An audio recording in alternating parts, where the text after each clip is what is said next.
No hay forma de escapar de ellos. Los alimentos demasiado dulces, llenos de grasas malas y ricos en energía, están en todas partes. Desde hace décadas, estos modernos hábitos alimenticios le causan problemas a nuestro cuerpo. ¿Pero qué hay del cerebro? ¿Perjudica una mala alimentación también nuestra salud mental, nuestro estado de ánimo y nuestra capacidad cerebral? Sabemos que la comida chatarra engorda, pero también puede atrofiar el cerebro. Entre tanto, también los investigadores del cerebro estudian las consecuencias de nuestros hábitos alimenticios. Una alimentación alta en grasas y rica en azúcar produce cambios a largo plazo en ciertas zonas del cerebro. Esta ciencia, aún joven, revela una nueva faceta de nuestra alimentación. Con un aumento en la ingesta de grasas y azúcar, el cerebro se reprograma. Por lo tanto, lo que pasa por nuestra cabeza también depende del contenido de nuestro plato.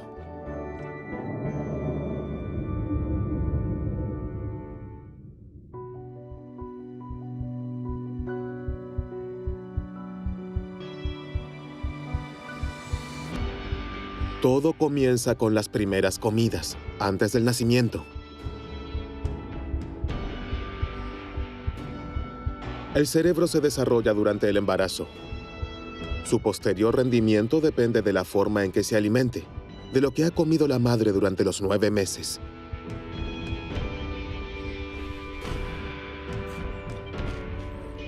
Hace tiempo que se conocen las consecuencias de una mala alimentación para la salud del feto. En la actualidad, en Australia, los científicos se ocupan también de los efectos de la alimentación en las funciones cerebrales. Felice Jacka es profesora en la Universidad de Melbourne.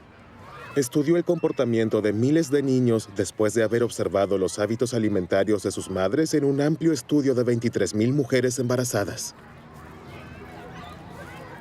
Seguimos de cerca qué comida chatarra y alimentos procesados industrialmente comían y qué alimentos saludables, nutritivos y ricos en fibra. Luego examinamos la salud emocional de los niños de 18 meses a 5 años.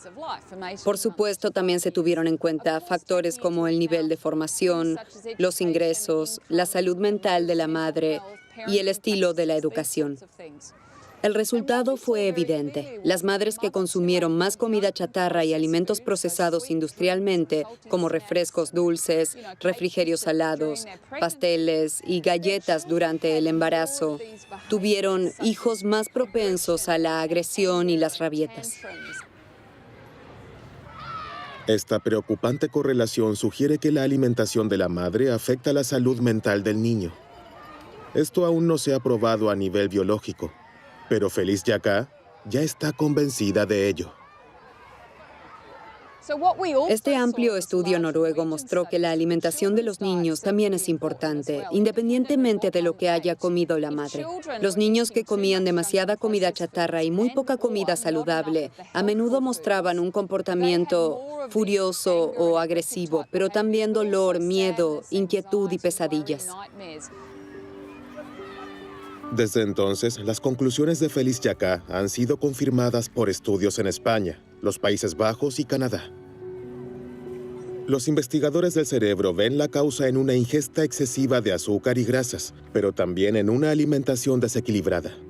Los alimentos procesados industrialmente y la comida chatarra, que a menudo carecen de nutrientes, no proporcionan lo que necesita el cuerpo, y especialmente las neuronas. En este laboratorio de la Universidad de Burdeos, los científicos están investigando los efectos de la alimentación incompleta en el cerebro de ratones.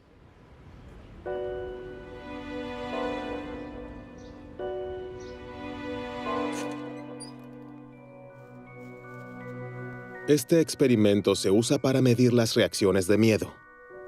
El animal tiene la opción de poder explorar la parte iluminada o esconderse en la sombra.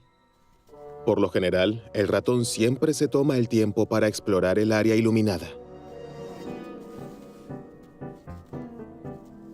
Sin embargo, este ratón tuvo que prescindir de los ácidos grasos omega 3 durante su desarrollo. Estas son las grasas buenas, que se conocen principalmente por su influencia positiva en el corazón y las arterias.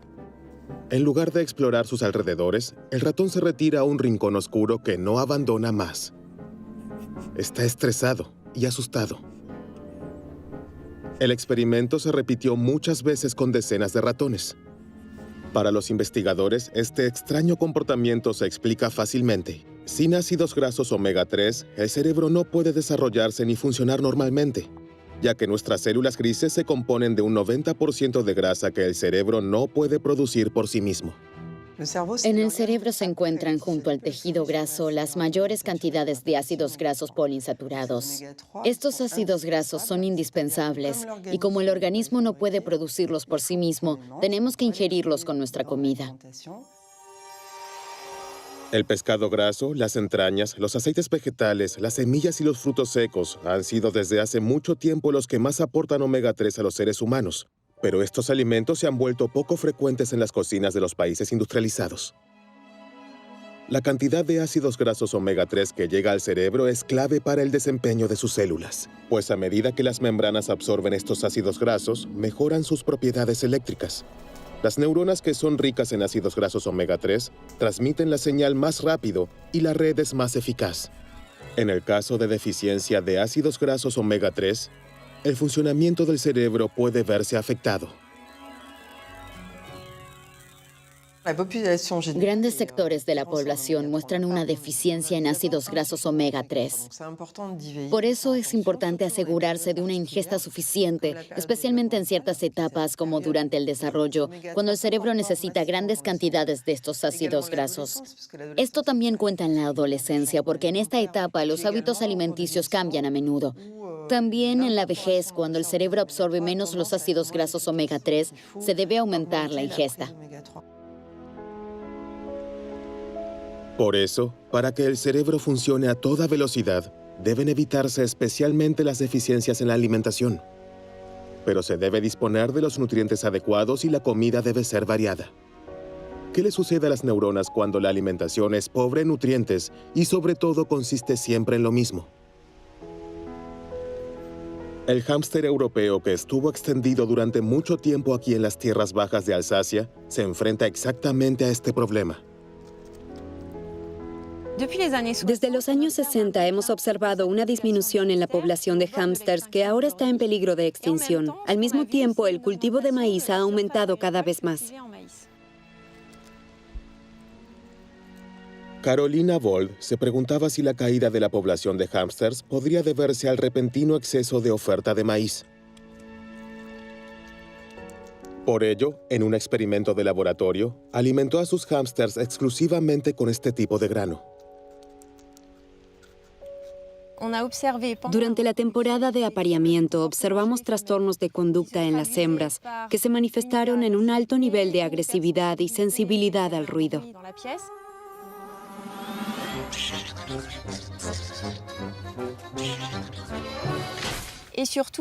Pero sobre todo, estas hembras se comían a sus crías el día de su nacimiento. Esto se observó en más del 80% de las hembras. La mala alimentación es suficiente para convertir al hámster en un asesino de hijos. La causa es la falta de una simple vitamina.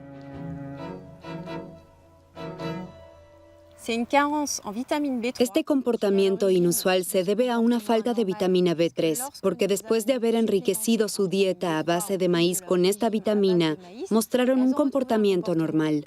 Comenzaron a amamantar a sus crías tan pronto como estuvieron bien nutridas.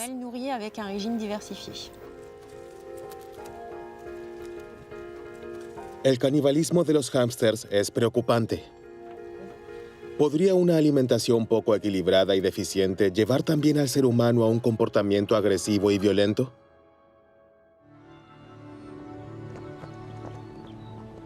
Ab Sahlberg es doctor en psicología y asesor político del Ministerio de Justicia.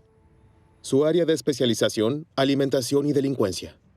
Está convencido de que enriquecer la alimentación con vitaminas, ácidos grasos y minerales puede reducir la agresividad.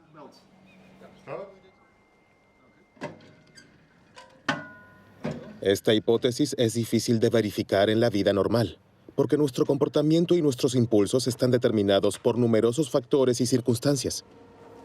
Las cárceles parecen ser un entorno casi ideal para la investigación de la alimentación, porque allí no intervienen numerosos parámetros. Hicimos un estudio aquí en los Países Bajos con jóvenes prisioneros en 8 cárceles diferentes. Después de enriquecer su alimentación con vitaminas, minerales y ácidos grasos por 3 meses, examinamos los efectos en su comportamiento. Hubo 2 métodos diferentes de medición. Primero se les preguntó a los reclusos y al personal qué tan agresivos se sentían y qué tan agresivos se comportaban. Luego estudiamos el registro de incidentes por los cuales los prisioneros fueron castigados. Y resultó que el número de casos de castigo en celdas de aislamiento se había reducido drásticamente. En el grupo de presos cuyas comidas fueron enriquecidas, el número de incidentes disminuyó en 1/3. Así es que nuestra comida cambia nuestro estado de ánimo y refuerza ciertos impulsos.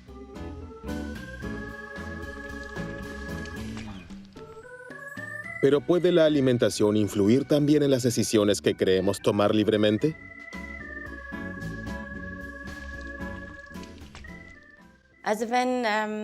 Bueno, cuando se les pregunta a las personas si creen que la alimentación y lo que comen tiene un impacto en su salud, la mayoría responde que sí. Cuando se les pregunta si pueden imaginar que la dieta también puede influir en sus pensamientos y decisiones, muchas personas no pueden imaginarlo.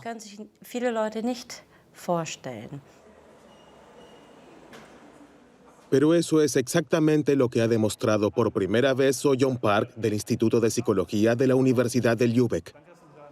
Sus estudios han revelado el mecanismo por el cual la alimentación puede influenciar nuestros pensamientos. Con este fin, la investigadora desarrolló un experimento muy original. Imaginemos el siguiente dilema. El dinero sobre la mesa debe dividirse en 2 cantidades. Pero es su compañero de juego, un desconocido, quien decide esta división. Te daré 2 euros y me quedaré el resto. Si acepta esta oferta injusta, obtendrá algo de dinero, pero mucho menos que él. Si la rechaza, ambos se van con las manos vacías. ¿Qué elegiría? ¿Acepta la oferta y toma los 2 euros, aunque se sienta engañado? ¿O la rechaza y se va con las manos vacías, pero con la frente bien alta? Sorprendentemente, que tome el dinero o no depende de lo que haya comido antes.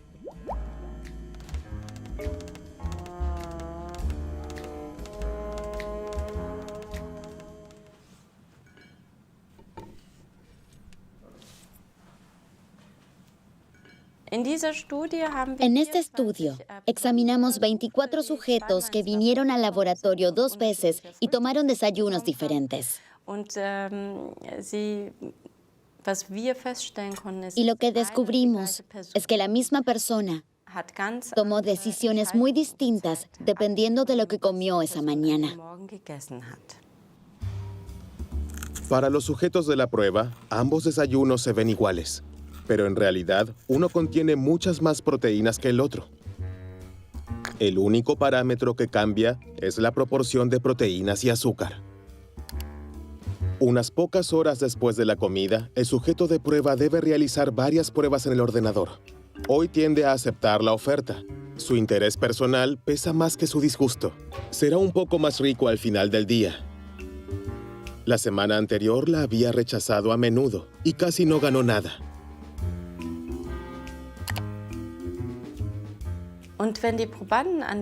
Si los sujetos tenían más proteínas en sus desayunos esa mañana, también fueron más tolerantes ante una oferta injusta. Y si tenían más carbohidratos en el desayuno, eran más sensibles a las ofertas injustas. Si el contenido de proteína es bajo, los sujetos de prueba rechazan las ofertas injustas en promedio 2 veces más. Pero ¿cómo se puede explicar este sorprendente resultado? En busca de evidencia biológica para su observación, los científicos realizaron análisis de sangre. Enviaremos la sangre directamente al laboratorio y luego la analizarán en busca de componentes hormonales y aminoácidos, especialmente las hormonas insulina, cortisol, adrenalina, ACTH, y en el caso de los aminoácidos, especialmente triptófano y tirosina.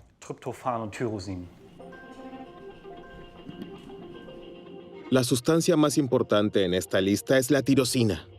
Este aminoácido es la sustancia precursora de la biosíntesis de una proteína que es fundamental para las funciones cerebrales, la dopamina. Este neurotransmisor garantiza la comunicación entre las neuronas responsables de la motivación y la disposición a correr riesgos.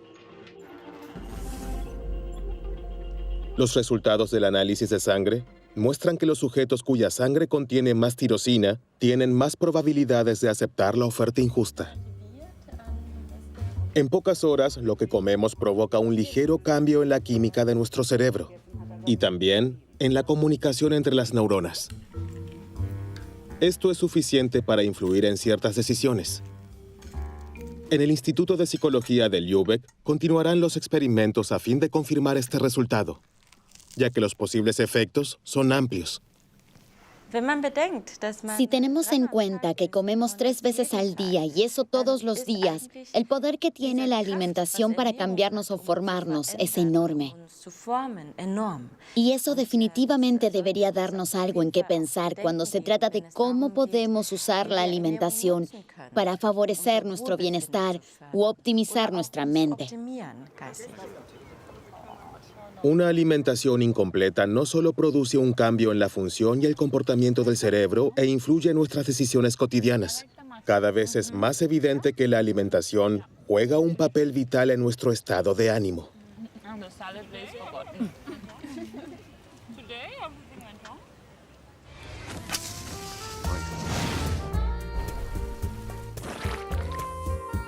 Pero ¿qué pasa con la comida chatarra rica en azúcar y grasas malas? ¿Qué pasaría si no ingiriéramos nada más que eso?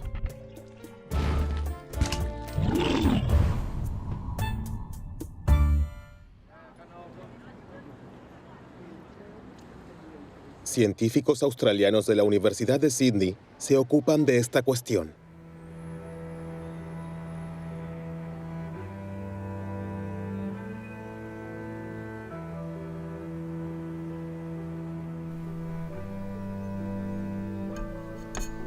Margaret Morris dirige el único laboratorio en el mundo donde las ratas se alimentan con los alimentos producidos industrialmente que se pueden encontrar en supermercados o cadenas de comida rápida barata.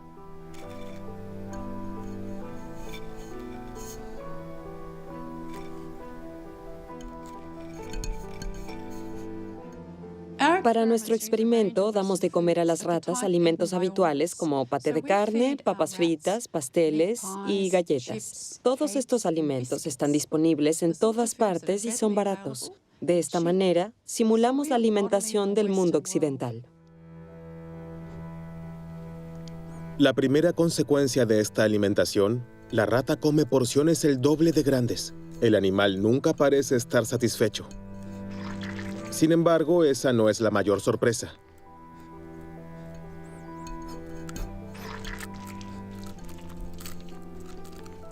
Estamos particularmente interesados en los efectos de esta alimentación en la memoria de los animales. Los medimos con la ayuda de una conocida prueba de comportamiento de reconocimiento de objetos. Para esta prueba, la investigadora coloca algunos objetos en la jaula de una rata. La rata inmediatamente comienza a inspeccionarlos porque los roedores son muy curiosos por naturaleza. Una vez que el animal ha explorado todo y ha memorizado su entorno, se aparta momentáneamente. Movemos un objeto y volvemos a colocar a la rata en la jaula.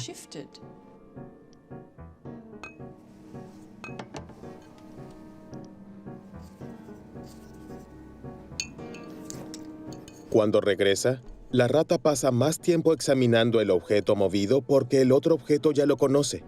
Está en su memoria.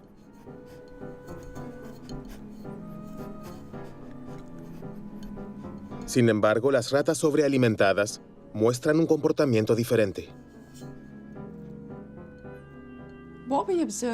Los animales que reciben alimentos muy ricos en grasas o azucarados o ambos reconocen el objeto movido con menos frecuencia.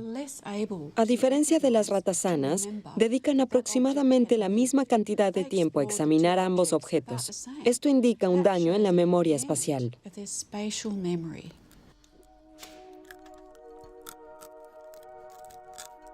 Las ratas sobrealimentadas no solo tienen una memoria espacial dañada, sino también otros trastornos funcionales que son una señal de alarma para los científicos. Estos indican cambios en el hipocampo, una pequeña región profunda del cerebro responsable del aprendizaje y la consolidación de los recuerdos. Estudios recientes muestran que los alimentos energéticos también dañan el hipocampo humano.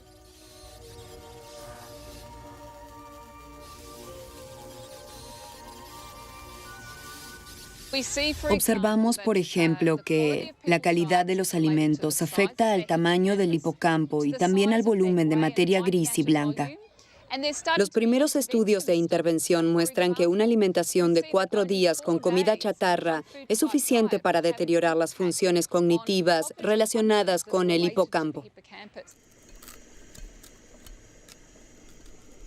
Ahora, Margaret Morris está tratando de averiguar cómo los alimentos energéticos dañan el cerebro de sus ratas y reducen su rendimiento. Tiene una hipótesis. El consumo excesivo de grasa y azúcar desencadena una reacción inflamatoria que se propaga a las neuronas.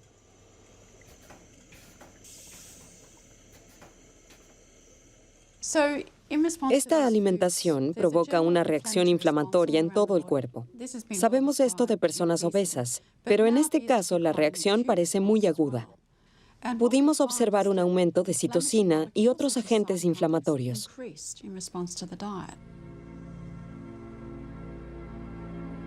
Una alimentación demasiado abundante desequilibra el sistema inmunitario.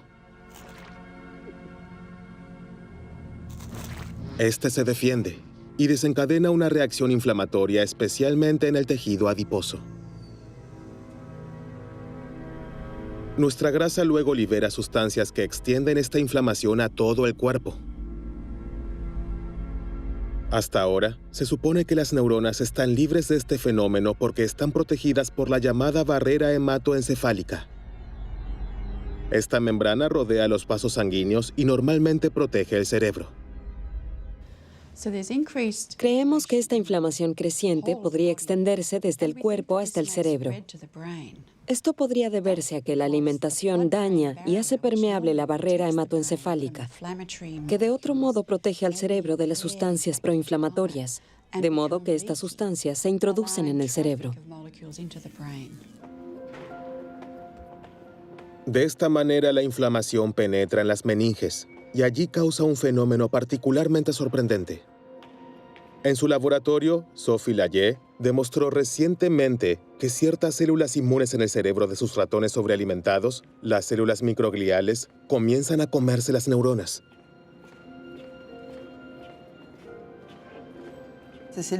Estas células microgliales en el cerebro son importantes porque comen neuronas muertas. Sin embargo, si se descontrolan debido a una alimentación desequilibrada, también comienzan a comerse las neuronas vivas. Si esto adquiere proporciones extremas, contribuye de manera decisiva a la destrucción de las redes neuronales y de las neuronas funcionales que en realidad están sanas. Esta reacción de las células microgliales pudo filmarse in vitro.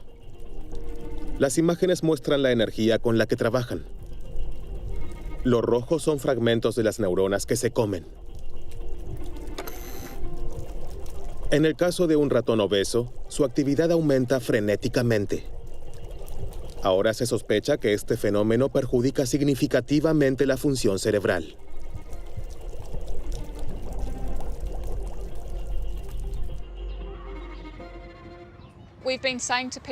Llevamos 30 años diciéndoles a las personas, no coman estos alimentos, podrían sufrir un ataque cardíaco, cáncer o diabetes. Pero el comportamiento alimentario se ha mantenido igual. Si los consumidores ahora se enteran de que su alimentación es muy importante para la salud de su cerebro y la de sus hijos, es de esperar que estén más dispuestos a cambiar sus hábitos alimenticios.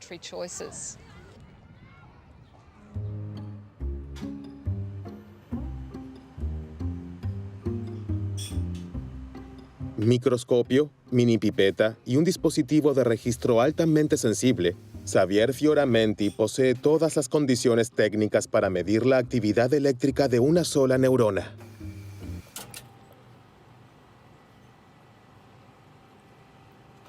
El principio es simple. El corte cerebral de un ratón se encuentra en un líquido que lo mantiene vivo.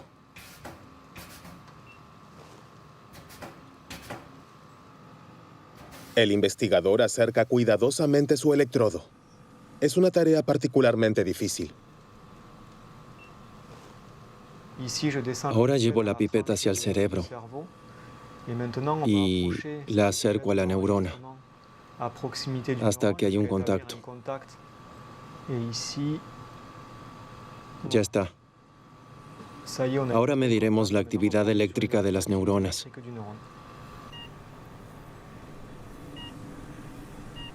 Las oscilaciones hacia arriba son potenciales de acción. De esta manera, las neuronas codifican su información.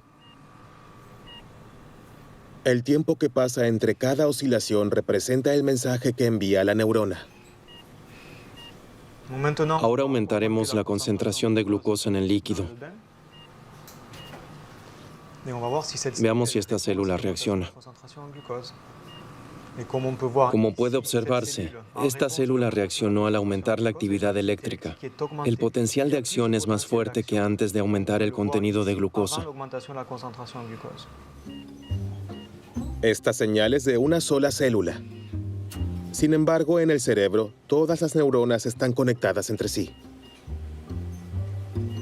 Los científicos suponen, por tanto, que la glucosa altera la actividad de todas las áreas del cerebro responsables de las sensaciones y el placer.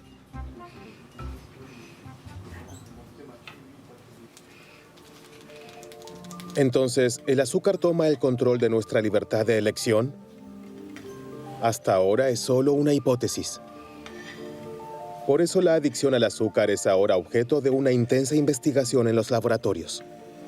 Y cada vez es más evidente que la influencia del azúcar es semejante al poder de una droga.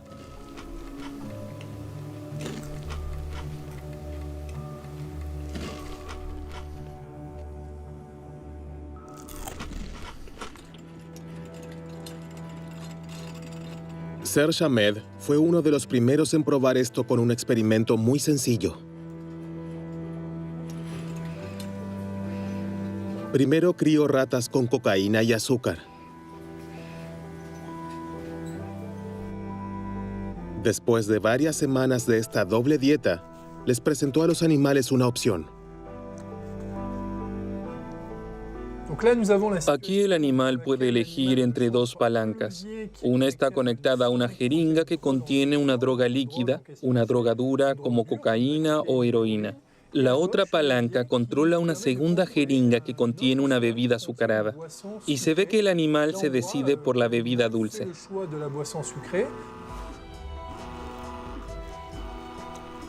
Las ratas eligen agua azucarada 4 veces más a menudo que la droga. Aunque en el caso de la glucosa no hay riesgo de sobredosis, se ve claramente que el deseo no puede reprimirse. Este experimento muestra que el azúcar tiene un potencial adictivo más alto de lo que pensábamos anteriormente. Incluso puede ser más adictivo que las drogas duras como cocaína y heroína.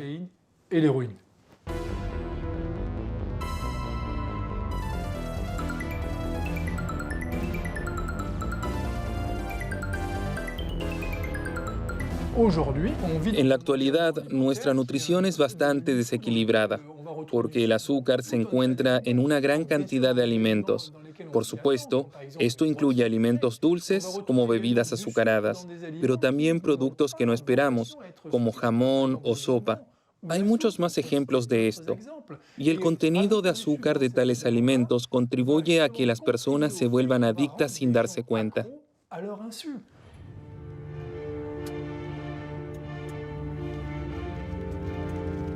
Aquí en el Oregon Research Institute se investiga el impacto de los alimentos azucarados en el cerebro humano.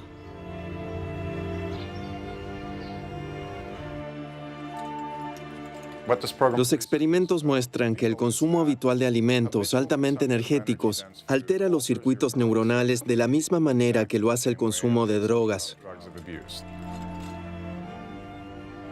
Eric Stice ha incorporado al estudio a 100 estudiantes, de los cuales la mitad comió helado regularmente todos los días, mientras que la otra mitad nunca comió helado.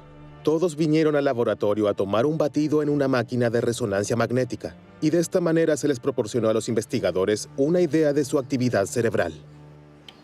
Le damos un batido de chocolate hoy y anotamos la actividad de su cerebro, en el momento en el que da un sorbo y justo antes de hacerlo. De esta manera, queremos descubrir más sobre las consecuencias neuronales del consumo de alimentos altamente energéticos.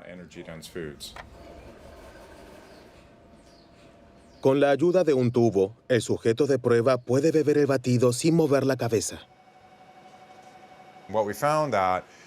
Descubrimos que en el caso de las personas que nunca toman helado, el sistema de recompensa está muy activado, mientras que en los sujetos de prueba que toman helado todos los días, no pudimos observar prácticamente ninguna activación. Esto demuestra que la ingesta regular de alimentos muy altos en calorías reduce significativamente el placer del consumidor. El sistema de recompensa crea una sensación de placer. Reacciona de manera particularmente intensa al consumo de azúcar. Sin embargo, la ingesta excesiva de azúcar reduce su capacidad de respuesta, haciendo que la misma dosis de azúcar sea menos placentera en algún momento. Con su experimento, Eric Stice descubrió otro efecto que es más sutil y quizás incluso más peligroso. Al comer demasiado azúcar, el cerebro es hipersensible a las imágenes de alimentos.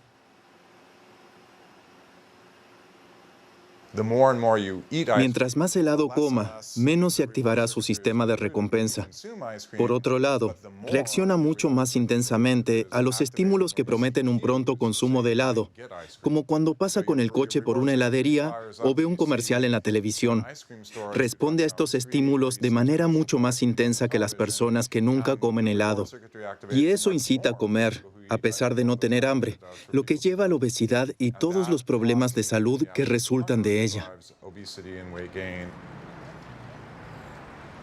Esta influencia directa de los alimentos en nuestro cerebro cumple una función importante en la selección de nuestra comida diaria.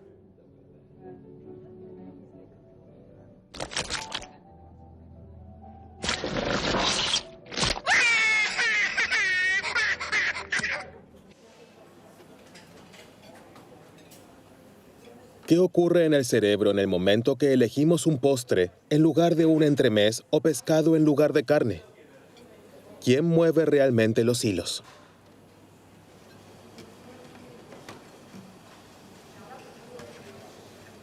El laboratorio de Carlos Ribeiro está a la vanguardia en la investigación de nuestros hábitos alimenticios.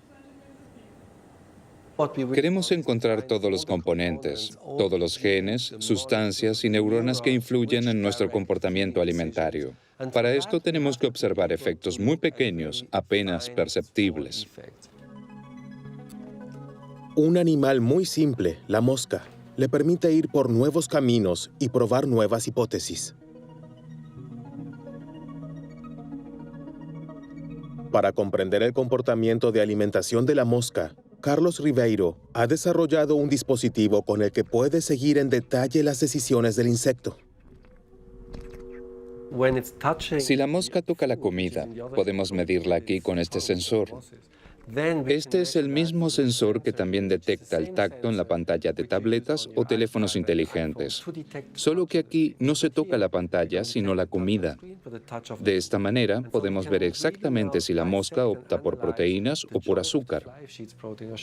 Pero también investigamos cómo come, en qué cantidades, con qué rapidez y con qué frecuencia. Analizamos en detalle sus decisiones que son controladas por el cerebro. Con la ayuda de esta técnica, ha demostrado que la mala alimentación tiene una influencia decisiva en el comportamiento alimentario. Por supuesto, las moscas que han sido privadas de proteínas elegirán alimentos ricos en proteínas. Sin embargo, observando más de cerca, descubrió que este no es siempre el caso. A veces teníamos moscas que no mostraban un fuerte apetito por las proteínas. Quisimos encontrar la razón y comprobamos que las moscas que no estaban interesadas en las proteínas tenían ciertas bacterias intestinales. Después de numerosos experimentos, quedó claro que el apetito por las proteínas de las moscas fue inhibido por dos bacterias intestinales muy específicas. Estas dos bacterias tienen un gran impacto en sus decisiones alimentarias.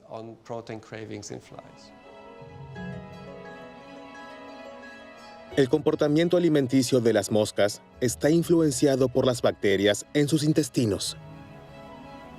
Este sorprendente descubrimiento plantea una pregunta importante.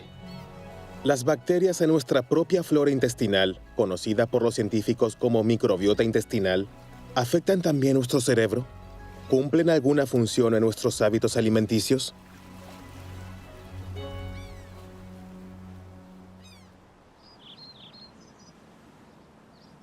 En la Universidad de Cork, en Irlanda, John Cryan es pionero en el estudio de la microbiota intestinal. Logró demostrar que las bacterias intestinales también influyen en ciertos comportamientos de los mamíferos.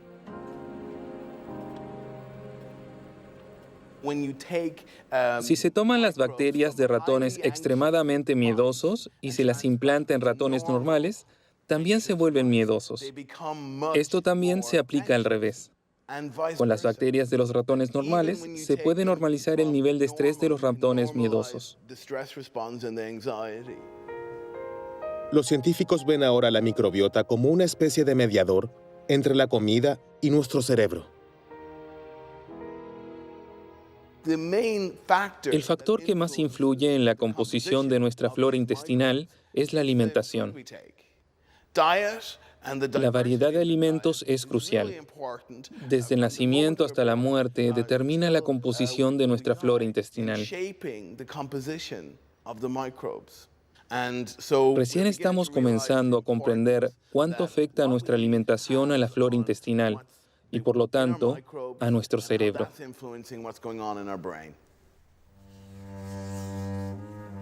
El hecho de que nos sintamos bien depende, entre otras cosas, del bienestar de nuestra microbiota. Una alimentación que es buena para nuestro estado de ánimo es principalmente una que agrade a las bacterias de nuestro intestino. A partir de este descubrimiento, surgió la idea de mimar el cerebro con la ayuda de la alimentación y promover la salud mental. Y aquí los científicos están particularmente impresionados por la famosa dieta mediterránea. La cocina mediterránea tradicional es muy rica en alimentos vegetales, muchos tipos diferentes de lechuga y verduras de diferentes colores, pero también frutas. Las legumbres, es decir, frijoles, lentejas y garbanzos, también son muy importantes. También hay frutos secos y granos, pescado y, por supuesto, aceite de oliva. El aceite de oliva es una parte muy importante de la dieta mediterránea. Creemos que esta amplia diversidad también conduce a una gran variedad de bacterias en nuestros intestinos.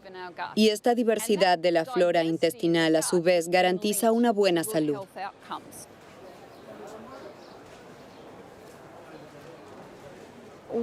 El año pasado realizamos el primer estudio de 67 pacientes con depresión severa. Recibieron ayuda de un nutricionista durante 3 meses. Al final los examinamos nuevamente y descubrimos que su cambio de alimentación estaba acompañado de una mejora en la depresión. Cuanto más estrictamente siguieron la dieta mediterránea, mejor se sintieron.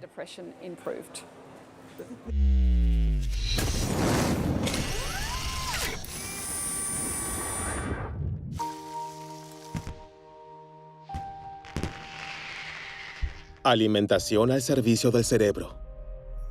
Esta idea se está imponiendo cada vez más. Los científicos ahora están siguiendo todas las pistas. Las especias que se han utilizado en la medicina tradicional india durante siglos ahora se están investigando en los laboratorios debido a sus efectos positivos en la psique.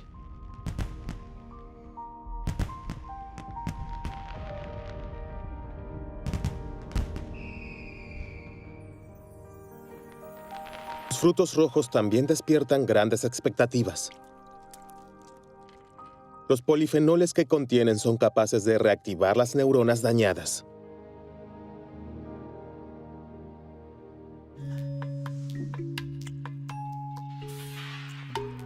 Entonces, ¿son los frutos rojos y las especias remedios milagrosos que mantienen nuestras neuronas siempre jóvenes?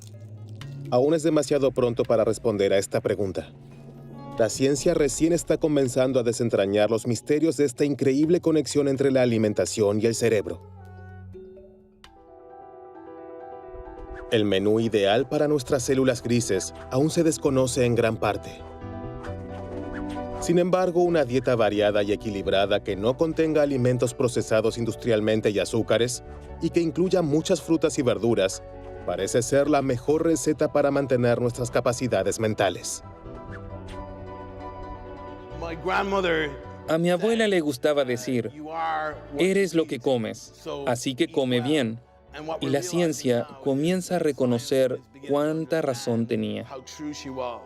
¿Podemos reducir la tasa de criminalidad previniendo las deficiencias en la alimentación? Es demasiado pronto para decir definitivamente que una alimentación saludable afecta nuestro comportamiento. Cuantas más barritas de chocolate comemos, mayor es la tentación, así que comemos más. Alimentamos el monstruo que llevamos dentro. Lo mejor que pueden hacer es alimentar a sus hijos de manera saludable y que no se acostumbren a esas porquerías. Acabo de decir porquería, lo siento.